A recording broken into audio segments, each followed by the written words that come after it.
Well, I mean, here's something we didn't spend very much time on. Food storage, including canning, drying, and freezing. And also the charitable part, outlets for surplus food, including the food bank, farmers market, food share swap, etc. Yeah, that's part of like the community type thing, giving back.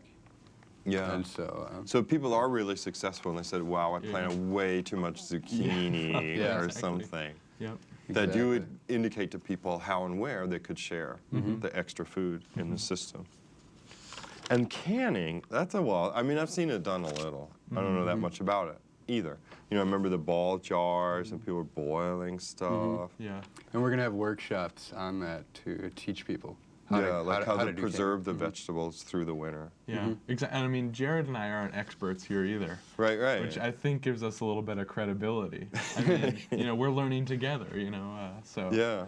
And there's some other points, I mean, I guess that we didn't touch on. You know, if people are watching and they have kids, it could be a pretty fun summer activity. Okay, maybe not for this year because, you know, you're either in or out, and now you're out, and I'm in.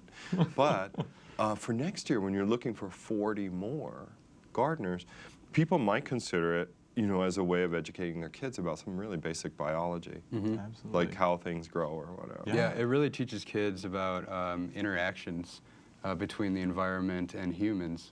You can see what you're doing. You're planting the seed, you're taking care of it, you're weeding, you're adding things to the soil. So you're actually making something happen and seeing the results.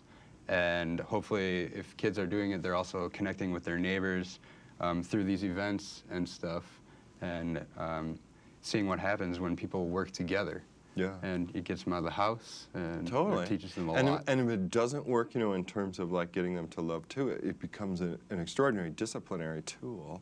Because you could say, oh, you're going to have to go weed the garden if you're not good. So having a garden Although can we be wouldn't want handy it to be punishment. foil. No, I guess not.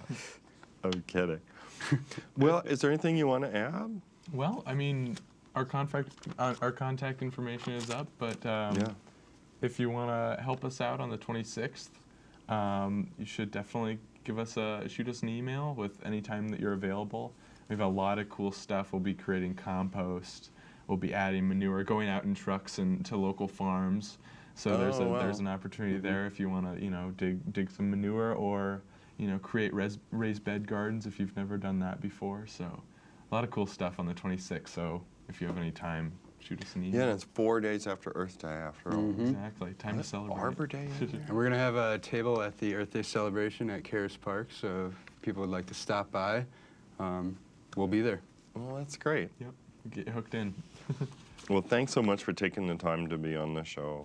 Thank you. Thank you, You're Joel. most welcome. And thank you for watching this edition of What's Up Missoula. If you know of a group you'd like to see on this program, give us a call at MCAT. The number is 542-6228. For MCAT, I'm Joel Baird. Thanks for watching.